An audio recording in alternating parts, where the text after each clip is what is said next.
Hello everyone, welcome again.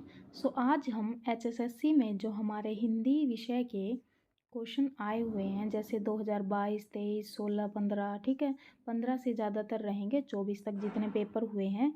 तो हिंदी के जैसे वर्णमाला के टॉपिक हो गए, वर्ण, स्वर, व्यंजन, ध्वनियाँ, जितने भी क्वेश्चन हैं वो हम शुरू करेंगे। ठीक है, ये फर्स्ट वीडियो रहेगी। तो इसमें लगभग 20 क्वेश्चन हैं एक टॉपिक में, ये सारे तीनों कवर हो जाएंगे। तो चलिए शुरू करते हैं। देखिए, फर्स्ट क्वेश्चन हमें क्या गिवन है? बड़बड़ाना, खटखटाना और भनभनाना शब्दों में क्रिया के कौन से प्रकार के धातु का प्रयोग किया गया है? तो ये रहेगा अनुकरण। अनुकरण क्या होता है कि आपने एक ध्वनि को पीछे पीछे क्या किया, उसका अनुकरण किया, मतलब उसके जैसे ही शब्द आप बनाते चले गए। तो अनुकरण क्या होता है? किसी प्रकार पदार्थ की ध्वनि या किसी प्रकार की ध्वनि के अनुकरण पर जो धातु बनाई जाती हैं उन्हें अनुकरण धातु कहते हैं। ये धातु ध्वनि सूचक शब्द के अंत में आ या ना जोड़ने से बनते हैं। जैसे आपने बड़बड़ से क्या बना दिया? बड़बड़ाना। खटखट से क्या बना दिया? खटखटाना। भनभन से भनभनाना। तो याद रख लेना, अगर ऐसा आ जाए बड़बड़ाना, खटखटाना, भनभनाना, ठीक है, ऐसे एक जैसे जो लास्ट में डिजिट है, जैसे ना ना ना ऐसा है, तो ये कौन सी धातु होती है? अनुकरण धातु होती है। और सीईटी 2022 में ये पूछा गया है। नेक्स्ट क्वेश्चन देखिए, दो भिन्न भिन्न व्यंजनों के परस्पर मेल से जो बनता है उसे क्या कहते हैं? उसे बोलते हैं संयुक्त व्यंजन। जो दो अलग अलग व्यंजनों के परस्पर मेल से बनता है वो बनता है संयुक्त व्यंजन। हिंदी वर्णमाला में संयुक्त व्यंजनों की कुल संख्या 4 है। मतलब देखो, जो व्यंजन है इनको छोड़कर जितने भी व्यंजन है, जैसे क है, ख है, तो वो कैसे बना होगा? कै जमा मतलब धन प्लस बोल लीजिए जो भी है, और उसमें ए होता है। तो जितने स्वर होते हैं ना उनमें ज़्यादा जितने भी व्यंजन होते हैं वो ज़्यादातर स्वरों के मेल से बनते हैं। तो उनमें पीछे ज़्यादा से ज़्यादा में ए मिलेगा। कै हो गया, ख में भी कैसा आ जाएगा? ख, ठीक है, आधा ख और ये प्लस में ए, ठीक है। तो ज़्यादातर जो व्यंजन है वो स्वरों के मेल से बने हैं, लेकिन इन्होंने क्या कहा है कि जो व्यंजनों को जोड़ के बने, तो अक्षय, त्रय, घै, स्रय, अक्षय कैसे बनेगा? कै प्लस श से, ठीक है, अक्षय। अब देखिए देखिए एक बार इसको, जैसे श है जो हमारा अक्षय, ठीक है, ये कैसे बनता है? कई बार इन्हीं से क्वेश्चन पूछ लेते हैं। तो अक्षय बनेगा कै, आधा होगा ये, ठीक है, प्लस में श से। और त्रय कैसे बनेगा? तय प्लस रै से, ठीक है, धन बोलते हैं हिंदी में, आप प्लस निकल जाता है मुँह से, ठीक है। और घै कैसे बनेगा? जो हमारा घै ज्ञानी होता है वो कैसे बनेगा? देखो, घै ज्ञानी में जय और इय जैसा है, तो हमारा बन जाएगा जय से, ठीक है, और इय से। फिर है हमारा जो पहला होगा ना, ये सारे आधे होते हैं, तो आधा करने के लिए इनके भी नीचे क्या लगाते हैं? हलंत लगाते हैं। और श्रय है, श्रय कैसे बनेगा? स प्लस रै से, ठीक है। तो फर्स्ट जो होता है वो आधा है, तो ये इम्पोर्टेंट है, इसको याद कर लेना। अक्षय बनेगा कै प्लस स से, त्रय बनेगा तय प्लस रै से, घै बनेगा जय प्लस इय से, और श्रय बनेगा स प्लस रै से, ठीक है। इन्हें बोलते हैं संयुक्त व्यंजन, क्योंकि देखो कै और स दोनों व्यंजन, तय और रै ये भी व्यंजन, स और रै ये भी व्यंजन, और जय और इय ये भी व्यंजन। तो ये 4 ही हैं वर्णमाला में जो दो व्यंजनों के जोड़ से मिलकर बनते हैं। बाकी जितने भी व्यंजन हैं, कै हो गया, ख हो गया, गै हो गया, ठीक है, जय हो गया, उनमें सब में कै प्लस में आधा ए, जय प्लस में आधा ए, ठीक है, मतलब ए से मिलके बनते हैं। तो व्यंजन ज़्यादातर स्वरों के मेल से बनते हैं, लेकिन ये 4 ऐसे हैं जो व्यंजन प्लस व्यंजन से बनते हैं, इसलिए इनको संयुक्त व्यंजन कहते हैं। अब देखिए, डैश धातु वे हैं जो किसी दूसरे शब्द से न बने हों, जैसे करना, बैठना, चलना। मतलब कौन सी धातु हैं जो किसी अन्य शब्द से मिलकर न बनी हो, तो वो मूल धातु होती हैं। तो वे शब्द जो किसी दूसरे शब्द से न बने हों उन्हें मूल धातु कहते हैं, जैसे करना, बैठना, चलना इत्यादि। जो धातु किसी दूसरे शब्द से बनाए जाते हैं उन्हें यौगिक धातु कहते हैं। जैसे रंग से आपने क्या बना दिया, रंगना। चिकना से क्या बना दिया, चिकनाना। ठीक है, तो जो अपने मूल शब्द से बने हैं, मूल हैं, किसी अन्य शब्द से नहीं बने हैं, तो वो हो जाएंगे मूल धातु। जैसे करना, बैठना। लेकिन जो अन्य शब्दों से मिलकर बने हैं उन्हें बोलते हैं यौगिक धातु। नेक्स्ट क्वेश्चन देखिए, वह शास्त्र डैश वह शास्त्र है जो भाषा के शुद्ध रूप के ज्ञान का है और भाषा को स्थायी एवं मानक रूप प्रदान करता है। तो वो क्या है, अपना हिंदी की क्या रहेगी, व्याकरण रहेगी।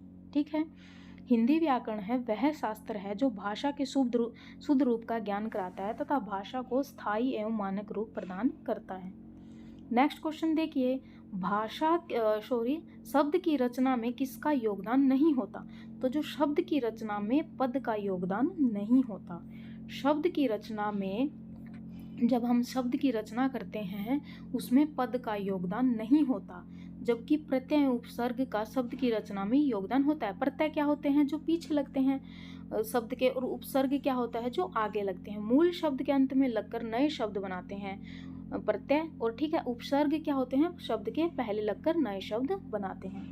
नेक्स्ट क्वेश्चन देखिए, हिंदी के जिन वर्णों का उच्चारण करते समय केवल श्वास का प्रयोग किया जाए उन वर्णों को कहते हैं, उन वर्णों को क्या कहते हैं, केवल श्वास का प्रयोग किया जाए, मतलब उसमें ध्वनि में कंपन न हो।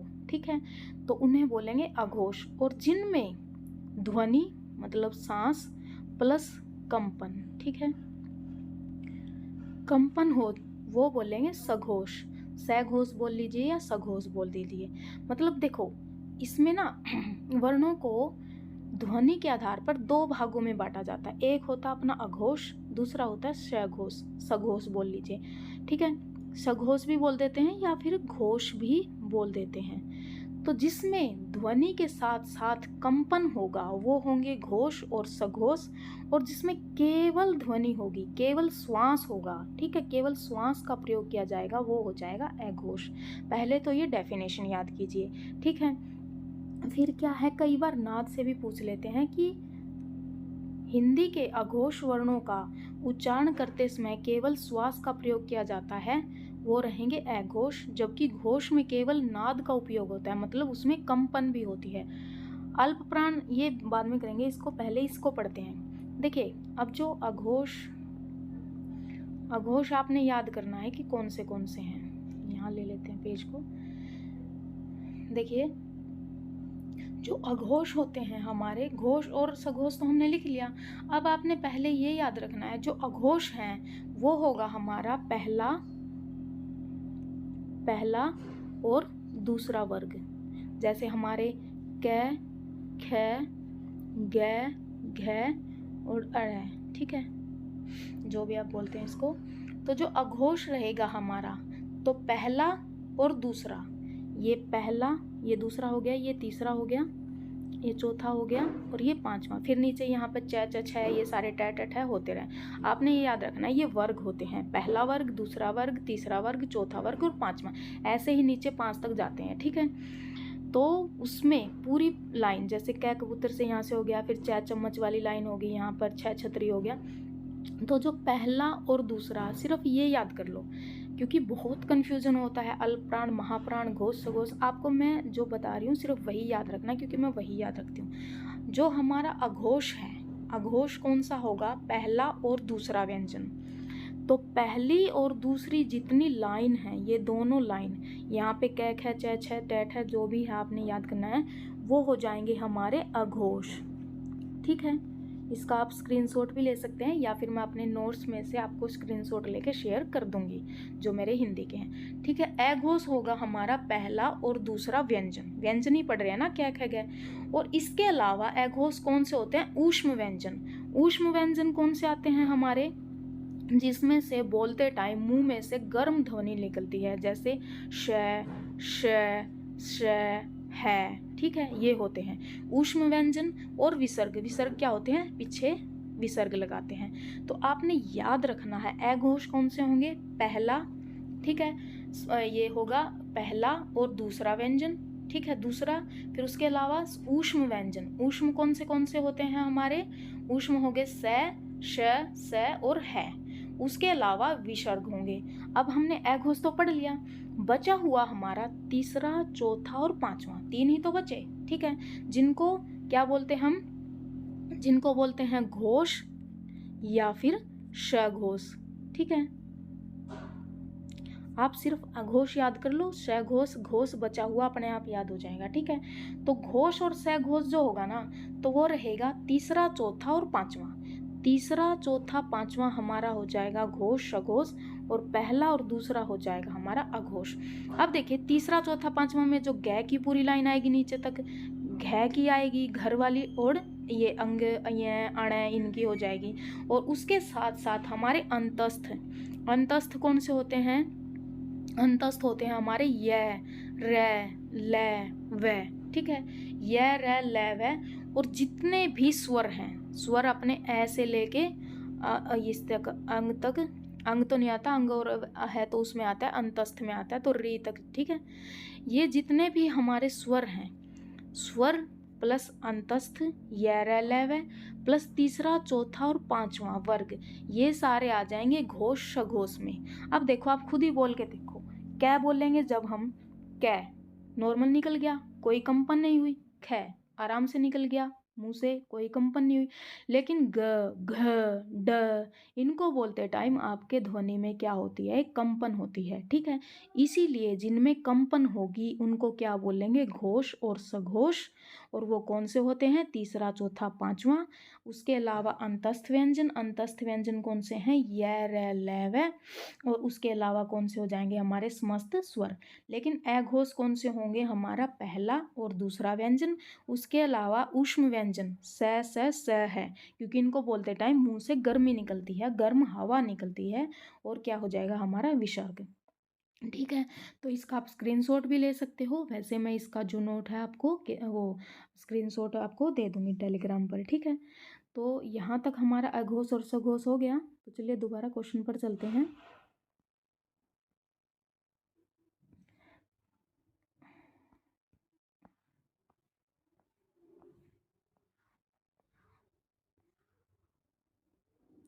अब इसमें सिर्फ आप अघोष और सघोष, घोष ही याद कीजिए, अल्प प्राण और महाप्राण में दोबारा फिर अलग टॉपिक में करवा दूंगी, क्योंकि फिर से ना कन्फ्यूजन हो जाता है दोनों में। तो आपने अघोष सघोष पहले इसको याद कीजिए, फिर अल्प प्राण और महाप्राण का मैं अलग से, चाहे बेसिक से छोटी वीडियो बनानी हो, मैं उसमें बना के आपको करवा दूंगी, ठीक है।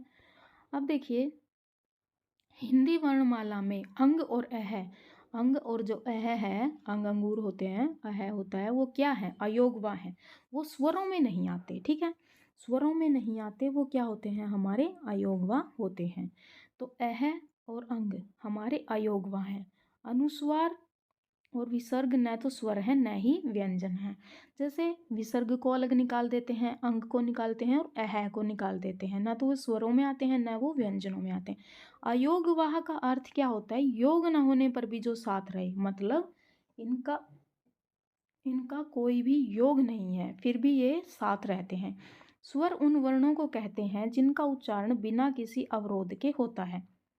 स्वर होते हैं जिनका उच्चारण बिना किसी अवरोध के होता है, चारों ऑप्शन इसमें एक्सप्लेन किए हुए हैं। जबकि जिन वर्णों का उच्चारण स्वरों की सहायता से होता है उन्हें व्यंजन कहते हैं, ठीक है। संयुक्त अक्षर दो या दो से अधिक व्यंजनों के मेल से बनते हैं, इनके बीच में स्वर नहीं होता। अब देखिए नेक्स्ट क्वेश्चन, देखिए निम्न में से कौन सा वर्ण का उच्चारण स्थान तालु नहीं है। तो तालु किसका नहीं रहेगा, द का नहीं रहेगा। दिए गए वर्णों में से द का उच्चारण स्थान तालु नहीं होगा। द का उच्चारण स्थान क्या होता है, दंत। वैसे भी याद रख लेना, द से दंत, वैसे बोल के देखो, द दंत से ही निकलता है, दांतों का यूज होता है द बोलते टाइम। जबकि जो गिवन है ई, श और य का उच्चारण स्थान तालव्य है, और च वर्ग का उच्चारण स्थान भी तालव्य है। तो जो तालु से निकलते हैं वो कौन से हो जाएंगे, ई हो जाएगा, श हो जाएगा और य हो जाएगा। नेक्स्ट क्वेश्चन देखिए, निम्न में से कौन से वर्ण का उच्चारण स्थान मूर्धा नहीं है। तो मूर्धा का थ नहीं होगा। मूर्धा में क्या क्या होता है, मूर्धा में होता है ट, ड और री, ठीक है, थ का स्थान नहीं होता। विसर्ग का उच्चारण किसकी भांति होता है। तो विसर्ग जो होता है उसको हम है की भांति नहीं बोलते हैं। जैसे हम बोल रहे हैं, जैसे किसी चीज़ के पीछे हम विसर्ग लगा रहे हैं, जैसे निर्धन, उसको जैसे ऐसे तोड़ते हैं ना, विसर्ग आपने देखा होगा।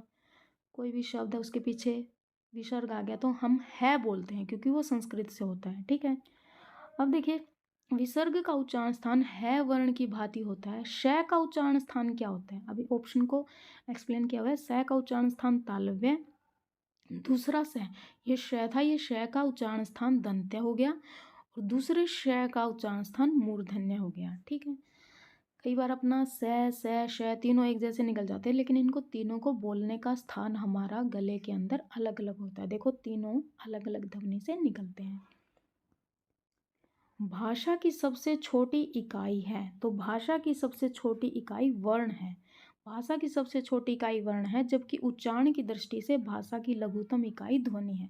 देखो भाषा की सबसे छोटी इकाई वर्ण हो गया, लेकिन अगर देखा जाए कोई हम ध्वनि बोल भी तो देते हैं, जैसे कुछ भी शब्द बोल दिया, तो भाषा की सबसे छोटी इकाई क्या हो जाएगी? ध्वनि। लेकिन अगर सार्थक की शब्द की तरफ से देखा जाए तो वो रहेगा शब्द। मतलब आपसे ये क्वेश्चन पूछा जाएगा भाषा की सबसे छोटी इकाई, आप लिखेंगे वर्ण। लेकिन अगर ध्वनि है वहाँ पर, उच्चारण की दृष्टि से पूछा जाए तो वो ध्वनि होता है।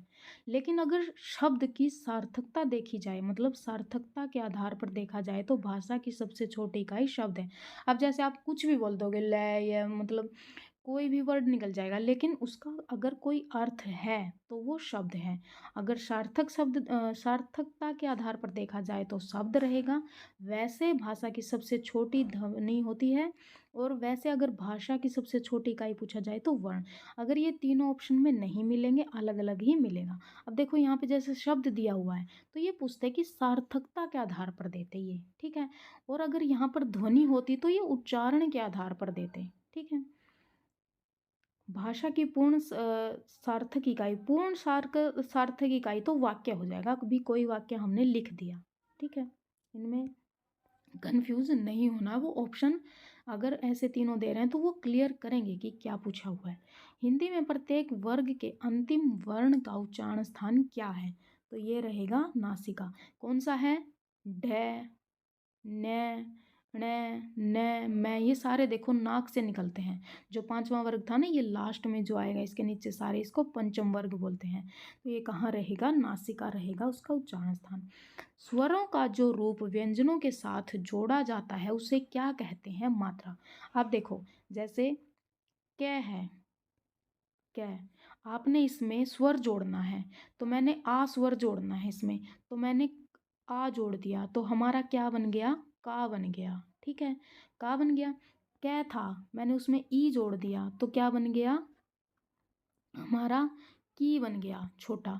तो ये क्या बन गए? ये स्वरों ने किसका रूप ले लिया? मात्रा का रूप ले लिया। ठीक है, आ की मात्रा, ई की मात्रा, बड़ी ई की मात्रा, ऊ की मात्रा। तो जो स्वर जब व्यंजनों के साथ जोड़े जाते हैं तो वो मात्रा बन जाते हैं। ठीक है, जबकि वर्णों के क्रमबद्ध और व्यवस्थित समूह को वर्णमाला कहते हैं। वर्णों को, अब वर्णमाला यही तो है, ऐसे लेके नीचे तक ज्ञानी, ठीक है, श्रेय तक। तो वर्ण के कर्म है ना, पहला कर्म, दूसरा कर्म, ठीक है, वर्ग के अनुसार व्यवस्थित किए गए हैं। ऐसे थोड़ी है कि आप अक्षय कहीं लिख दोगे, त्रय कहीं लिख दोगे, तो वो सारा वर्णमाला कहलाता है। तो इसका क्या हो जाएगा हमारा ऑप्शन? मात्रा। च वर्ग का उच्चारण मुंह के किस भाग से होता है? तो च का रहेगा तालु। च वर्ग का उच्चारण मुंह के तालु भाग से होता है। ये सारे हमने किए हैं। जबकि ई, बड़ी ई, य और श का उच्चारण स्थान भी तालु होता है। जबकि कै वर्ग का उच्चारण स्थान कंठ, कै कंठ से ही होता है। ट का होता है हमारा मूर्धा, त का होता है दंत, और पै का होता है ओष्ठ। अब देखिए नंदन वन शब्द में डैश मात्राएं हैं। नंदन वन शब्द में 6 मात्राएं हैं। ठीक है, अब नेक्स्ट क्वेश्चन देखिए। देवनागरी लिपि में कुल विसर्ग और अनुस्वार सहित कितने स्वर माने गए हैं? भाई अगर हम देवनागरी लिपि में विसर्ग भी ले लें और अनुस्वार भी ले लें उनमें, तो कितने हो जाएंगे हमारे? 13, क्योंकि हम तो उसमें अलग से निकाल देते ना, अंग ये और इसको विसर्ग को है को, ठीक है, तो इनको अलग से निकाल देते हैं। अब देखिए, देवनागरी लिपि में कुल विसर्ग और अनुस्वार सहित 13 स्वर माने गए। हम 13 स्वर मानते हैं, लेकिन जब हम उसमें से अयोगवा और ये निकाल देते हैं तो 11 रह जाते हैं, ठीक है। अयोगवा निकालने मतलब अंग और है को निकाल दें, ठीक है, तो 11 रह जाते हैं। नेक्स्ट क्वेश्चन देखिए, डैश ध्वनि का उच्चारण है के समान होता है और इसे स्वर के परे 2 बिंदियों के रूप में, तो ये सबको पता है विसर्ग। विसर्ग को हम लास्ट में 2 बिंदियों के रूप में यूज करते हैं। विसर्ग को अयोगवा माना जाता है, अयोगवाई में आते हैं ये, ठीक है। विसर्ग का उच्चारण स्थान कंठ है, कंठ से निकलते हैं है, ऐसे पीछे बोलते हैं ना। जिन स्वरों के उच्चारण में दीर्घ स्वरों से भी अधिक समय लगता है वे डैश कहलाते हैं। तो कौन से हैं जिनमें दीर्घ से भी ज़्यादा लगेगा? प्लुत, ठीक है। जिन स्वरों के उच्चारण में दीर्घ स्वरों से भी अधिक समय लगता है वे प्लुत स्वर कहलाते हैं। जिन स्वरों के उच्चारण में कम से कम समय लगता है उन्हें ह्रस्व स्वर कहते हैं, जबकि जिन स्वरों के उच्चारण में ह्रस्व से दुगना समय लगे उन्हें स्वर कहते हैं, दीर्घ स्वर कहते हैं, ठीक है।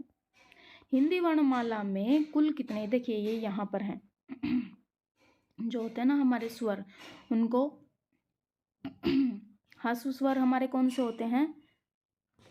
ह्रस्व स्वर हमारे होते हैं ए, ई, उ, री, 4 हैं, ठीक है। देखो कितना आराम से निकल रहा है मुंह से, ए, ई, उ, री, कोई टाइम नहीं लग रहा। लेकिन आ, ई, उ, ए, ऐ, ओ, औ, ठीक है, इनको बोलने में कितना टाइम लग रहा है? तो ह्रस्व स्वर में कम समय लगता है, दीर्घ में उनसे ज़्यादा लगता है, और प्लुत उनसे भी ज़्यादा लगता है। प्लुत तो ये होते हैं ना, राम ऐसे ड ड ड ड ड जोड़ के लिख देते हैं, ओम ऐसे, ठीक है, ऐसे ड ड ड लगा के जोड़ देंगे। तो ह्रस्व में सबसे कम टाइम, ठीक है, ह्रस्व स्वर में सबसे कम, दीर्घ में उससे दुगना और प्लुत में उससे दुगना, ठीक है। तो हमारा क्वेश्चन क्या था कि जिन स्वरों में दीर्घ स्वरों से भी ज़्यादा समय लगे तो वो हो जाएगा प्लुत स्वर, ठीक है। नेक्स्ट क्वेश्चन देखिए, हिंदी वर्णमाला में कितने स्वर हैं? तो कितने स्वर हैं? 11। अभी इन्होंने खाली पूछा है कि कितने स्वर हैं, तो 11, लेकिन अगर इन्होंने ये बोला होता कि अयोगवाहक को भी शामिल कीजिए फिर हमारे 13 होते, ठीक है। अभी हमने पढ़ा कि स्वर 2 तरह के हैं, ह्रस्व और दीर्घ, ठीक है। प्लुत तो वो सी को राम ऐसे बना देते हैं, मेनली ह्रस्व और दीर्घ, तो 4 ये हो गए, 7 ये हो गए, ए, ई, उ, री, आ, ई, उ, ए, ऐ, ओ, औ। उच्चारित शब्द को लिखने में प्रयुक्त लिपि चिन्हों के व्यवस्थित रूप को डैश कहते हैं। तो उच्चारित शब्द को लिखने में प्रयुक्त लिपि चिन्हों को क्या बोलते हैं? हम वृत्तनी बोलते हैं। भाई कहाँ मात्रा लगानी है, क्या लगानी है, ठीक है, उनको वृत्तनी बोलते हैं। जैसे इंग्लिश में हम स्पेलिंग बोलते हैं, उर्दू में हिजे लिखते हैं, ठीक है। तो यहाँ हमारा हिंदी का जो फर्स्ट चैप्टर हमारा कंप्लीट हो गया है, जिसमें हमने क्या क्या क्वेश्चन किए हैं, वर्णों से संबंधित, स्वर से, व्यंजन और ध्वनियों से, वर्णमाला से संबंधित जितने भी, देखिए 22, 15, 21, ठीक है, 15, 16 जितने भी क्वेश्चन आए हुए थे हमारे एक ही बुक में ये कवर हो गए, मतलब एक ही टॉपिक में। तो ये बुक अच्छी है, अगर आप ले सकते हैं। अगर नहीं ये मन है कि, क्योंकि सबकी अलग अलग है, हिंदी की अलग है, जीएस की अलग है, इंग्लिश की अलग है, रीजनिंग की, तो बहुत सारी बुक्स हैं इनकी। तो मैं इनकी पीडीएफ बना दूँगी, थोड़ा मतलब अभी मुझे टाइम है तो मैं बना के आपको शेयर कर दूँगी। तो यहाँ तक अगर आपको कोई डाउट है या आपको कोई सजेशन देना है, देखिए मैंने हिंदी की पहली बार वीडियो बनाई है, इससे पहले मैं साइंस या जीएस वगैरह की बना रही हूँ। तो अगर कोई आपको मतलब कोई गलती हो इसमें तो आप कमेंट कर सकते हैं, ठीक है, गलती को सुधार सकते हैं। तो अगर आपको ये पसंद आई है तो प्लीज़ आप कमेंट कीजिए, तो हम इसको फर्दर मतलब कंटिन्यू करेंगे, ठीक है। तो यहाँ तक अगर आपको वीडियो पसंद आई है तो please like, share and subscribe, पढ़ते रहिए। मिलेंगे नेक्स्ट वीडियो में। Thank you so much.